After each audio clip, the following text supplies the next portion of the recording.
1922. The Asia Minor Catastrophe became our national trauma. After military and diplomatic defeat, a vast wave of people was violently and collectively forced to abandon their homeland and settle in a land not always welcoming and certainly unprepared to receive them. The stories that follow shed light on an unexpected encounter shaped by extreme circumstances and turbulent times.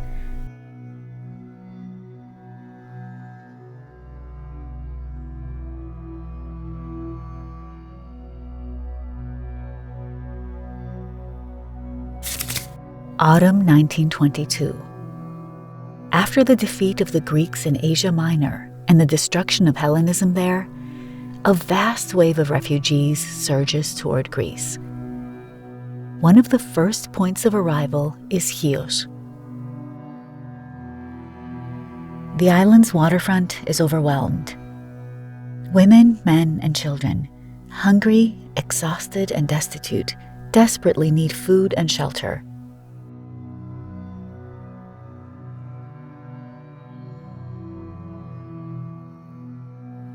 Officials scramble to find solutions. The refugees settle wherever they can, even within the island's once imposing Byzantine castle. The castle suffers. How can a monument survive under such extreme social conditions? The plundering of its stones has long since begun. To build homes and public buildings. At the same time, illegal trading has taken hold. And this is not the only problem. October 1927. Georgios Madias, headmaster and curator of Antiquities, receives an outrageous request. A refugee named Panagiotis Giannakidis, who has been living in a shack, asks permission to move into the ruins of the Church of St. Nicholas inside the castle. He claims that saints appear in his dreams, urging him insistently to build his new home among the ruins of the church. But St. Nicholas is no ordinary church. 5 years earlier, archaeologist Georgios Sotiriou had argued that it was, in fact, the Byzantine Metropolitan Church of Chios. To complicate matters further, the church has already been auctioned by the National Bank, administrator of the exchangeable property, and now belongs to another refugee, Konstantinos Maestralis, who is eager to demolish it and build anew. The ministry orders that Maestralis be stopped. The Church of St. Nicholas is a protected monument. Maestralis never does build his house there. But the dual problem, providing decent living conditions for the refugees while saving the castle, persists for years. Documents go back and forth.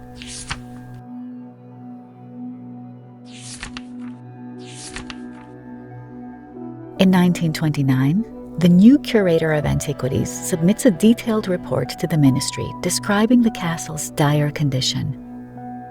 The issue grows large. Greek and foreign scholars, influential residents of Chios, and others press for a solution.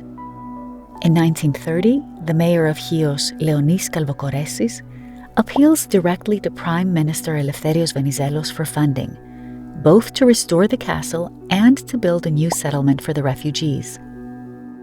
Yet again, the Gordian knot is not untied. Just outside the castle, houses begin to appear, along with a barbershop, a newspaper stand, a delicatessen, a kiosk, and closer to the water, the seaside cafe Thasos, and a bakery owned by none other than Konstantinos Maestralis. It is not until 1957 that the Archaeological Council finally approves the fencing of the castle. But but the project is declared illegal by the courts. As for the Church of St. Nicholas, it had already been demolished in 1931 by the municipality of Chios.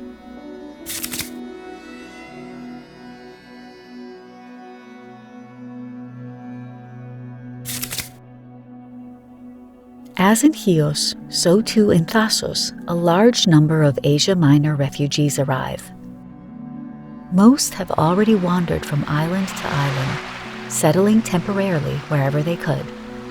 Now they try their luck on Thasos, an island rich in olive oil, honey, beeswax, timber, and, of course, fish, a place seemingly able to sustain them. Some of the refugees settle temporarily in the settlement of Limenas, some in the metochi of the Vatopedi monastery, others in tents on a coastal stretch of land, part of it belonging to the monastery, part to a private owner, Konstantinos Dimitriadis. Only on the Dimitriadis property, the French Archaeological School, which has been excavating since 1911, has uncovered remains of the ancient city of Thasos, the Gate of Dionysus, and the Arch of Caracalla. The Refugee Settlement Commission, Greece, seeks to build a settlement on the Dimitriadis and Vatopedi lands.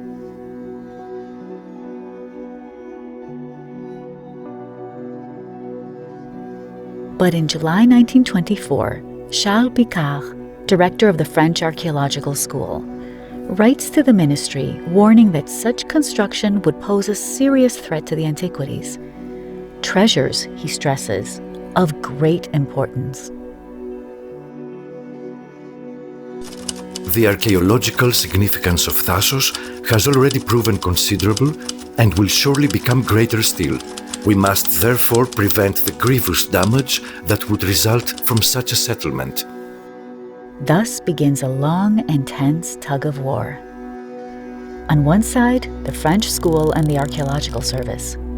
On the other, the Refugee Settlement Commission, Agricultural Settlement, and the sub-prefecture of Kavala. And in the middle, the refugees themselves. First, the refugees have the support of Polygnotos Klonaris, lawyer and vice president of the Limenas community, who's also, ironically, the chief guard of the excavation site, appointed by the French school. But soon he changes his mind, defending the antiquities with conviction.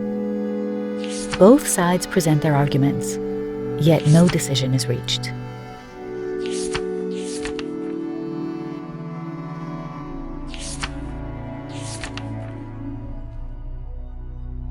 Meanwhile, the refugees can see another winter drawing near, and they shudder at the thought of spending yet another season in tents. By August 1925, the issue remains unresolved.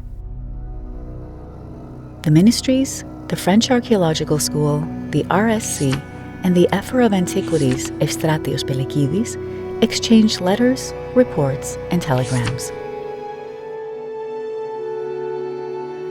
To the head of Antiquities Department, Mr. Evstratios Pelekidis.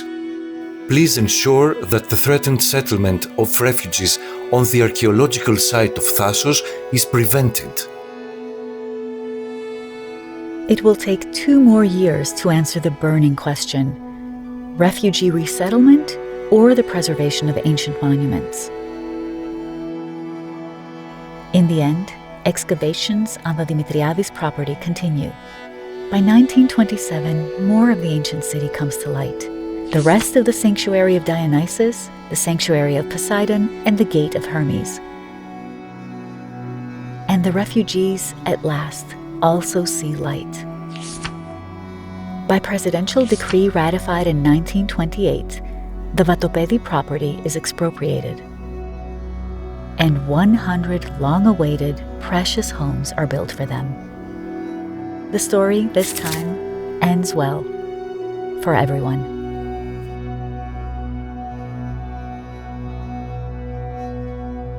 The islands were not the only places that welcomed refugees in 1922.